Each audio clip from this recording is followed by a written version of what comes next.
Kami barbar untuk Anda.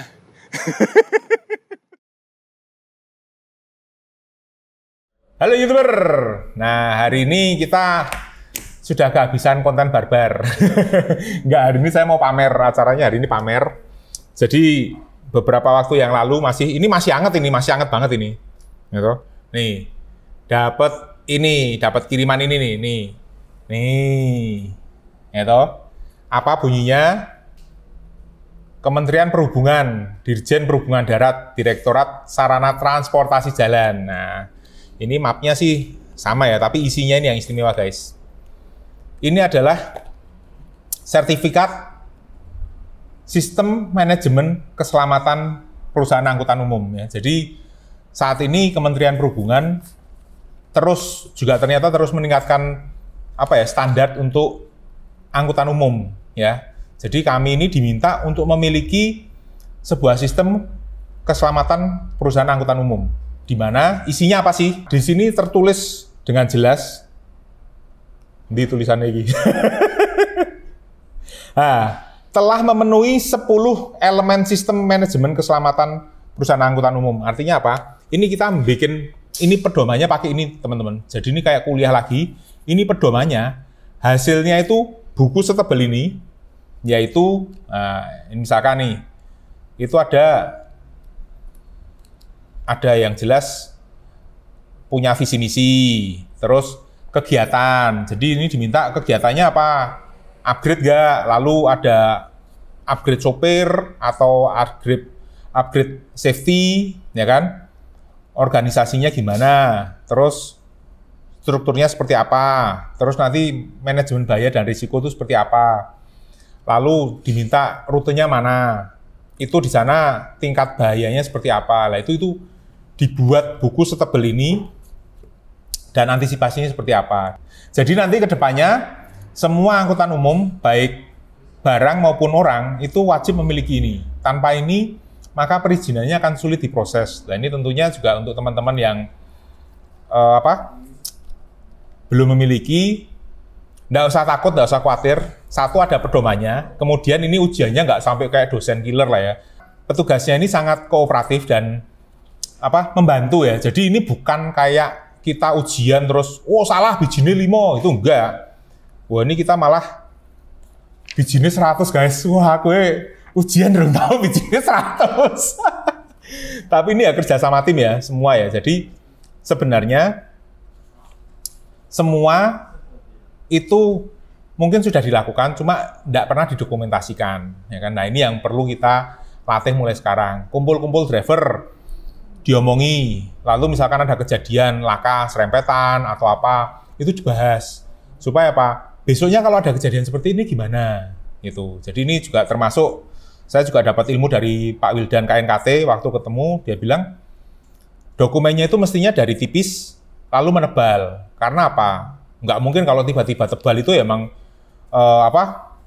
biasanya kopas, ya kan? Ya, tapi ini bukan kopas Pak. Nah, ini memang ada form-formnya seperti ini, gitu, dan itu dikumpulkan. Dan kalau kita sudah punya bukti-buktinya, itu dimasuk-masukkan, itu jadinya tebel, ya. Jadi ini elemennya apa aja, komitmen dan kebijakan. Artinya apa? Pimpinan perusahaannya komit nggak sama kebijakannya perusahaan memang menuju ke keselamatan nggak? Pengorganisasiannya gimana?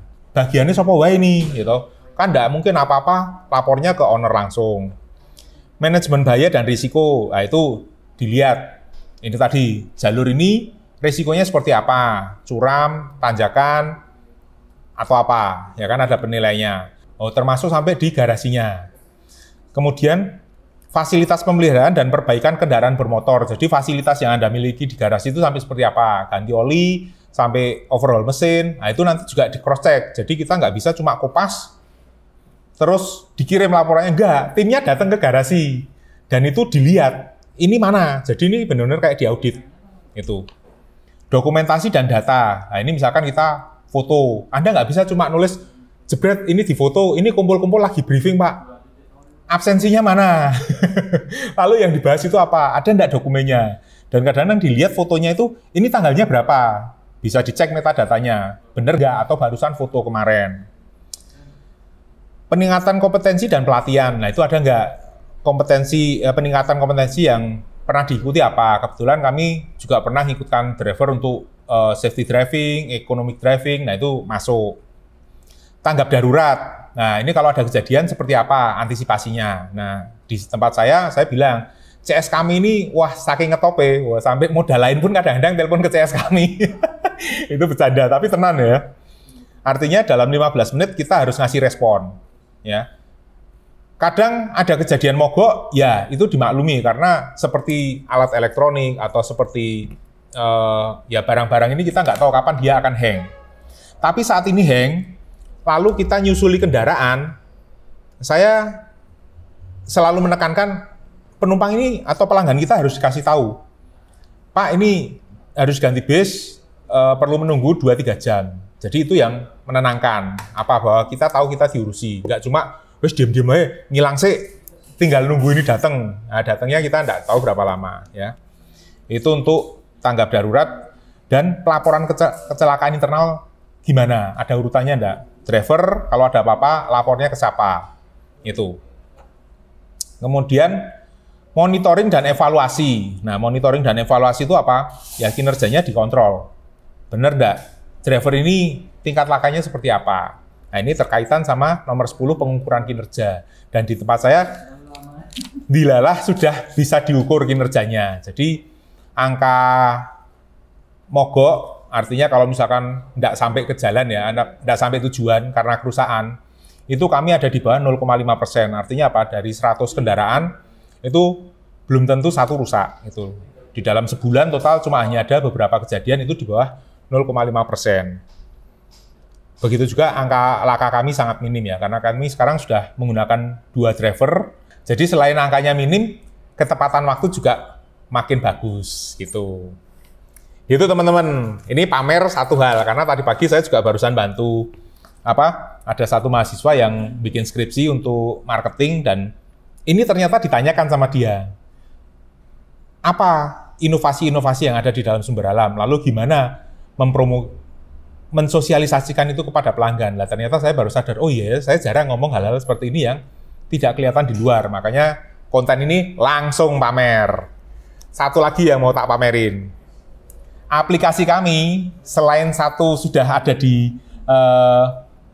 App Store-nya Apple, yang di Android juga sudah berkembang sangat jauh. Sehingga saat ini, buat teman-teman yang beli dari aplikasi sumber alam, maka Anda sudah bisa ngecek langsung bisnya sampai mana dengan GPS. Jadi Anda misalkan, oh beli nanti suruh kumpul di agen jam 3. Anda jam 2 sudah bisa lihat bisnya di mana. Oh, kalau bisnya sudah ada di titik agen, berarti itu keberangkatan dari situ. Anda bisa langsung menuju agen. Artinya nunggunya tidak akan lama, keberangkatannya akan tepat. Tapi misalkan Anda di agen lintasan, misalkan di Pendowo, ya kan, bisnya dari Jogja. Oh, sampai mana nih? Karena di Wates kan baru ada perbaikan jalan. Jadi mungkin tersendat, harusnya kumpul jam 4, jam setengah 4 Anda lihat, oh bisnya masih jauh, masih kena macet. Itu bisa agak santai gitu ya. Jadi yang penting ada lokasinya. Nah, tampilannya seperti apa? Ini akan saya perlihatkan. Oke, gini teman-teman. Jadi ini aplikasi sumber alam. Bentar, ini kita masuk dulu. Klik, masuk toh. Kan tampilannya seperti ini. Nah, terus ke riwayat pemesanan. Nah, ini kan loh, beneran ini bikin, ya toh. Diklik, ceklik. Detail. Nah, setelah detail, dilihat bawahnya ini ya. Bisnya nanti pakainya AA7173OC. Nah, ini diklik petanya ya Pak Hui. C. One eternity later. Oke teman-teman, jadi ini petanya seperti ini, ya. Ini bisa di zoom. Wah, ini di daerah Nanggulan ini bisnya. Di zoom. Nah ini terakhir parkirnya di mana? Tapi ini memang agak ada delay ya. Tapi ada mending lah. Gitu. Di ketuk-ketuk gini atau di zoom gini bisa ini. Nah di zoom. Ini daerah apa? Ono sungainya apa ini? Jatisrono, Tanjung Harjo, Puskesmas Nanggulan. Ya, jadi kira-kira seperti itu. Jadi di bawahnya sini ada petanya dan itu bisa diakses hanya lewat aplikasi Sumber Alam. Itu pengumuman yang kedua. Pengumuman yang ketiga, wah, tarif Lebaran. Wah, ini aku kayak pembawa berita. Oke teman-teman, sekalian pengumuman berikutnya adalah harga Tuslah Lebaran ya. Pertama-tama periodenya dari Jabodetabek itu akan dimulai tanggal 13 April hingga 23 April 2023. Kemudian dari Jateng DIY itu harganya mulai 21 April hingga 3 Mei. Lah harganya berapa? Untuk Yogyakarta 400.000. Ini kenaikannya 10% dari tahun lalu. Kami sudah tidak memperhitungkan kenaikan maksudnya ya untuk mengantisipasi kenaikan solarnya aja ya. Kemudian dari Buntu ke Jakarta itu 320.000.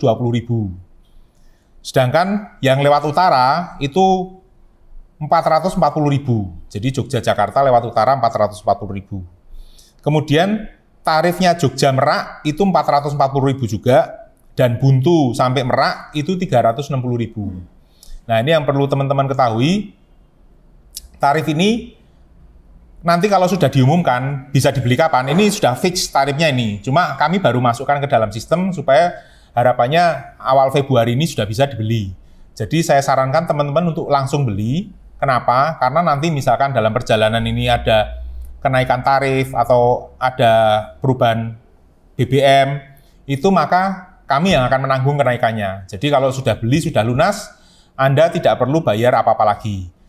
Nah, nanti juga kita menjual bis reguler dulu, artinya AC toilet bis Sumber Alam. Nanti jika bis reguler sudah habis, biasanya kami akan bekerja sama dengan teman-teman pariwisata sebagai armada tambahan. Itu biasanya mereka akan ngirim bisnya AC non toilet, sehingga Anda dapat fasilitasnya cuma AC aja, reclining seat, ya kan, tapi tanpa toilet.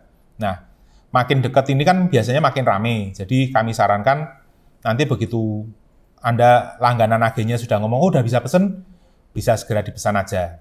Dan buat teman-teman yang pengen pulang serombongan, satu geng, satu keluarga, 15-20 orang, Anda pengen naik bis limo, Anda bisa hubungin ke 081 23456 3796. Dengan Bu Oni, itu kita bisa langsung layani door to door, karena masuknya ke angkutan wisata.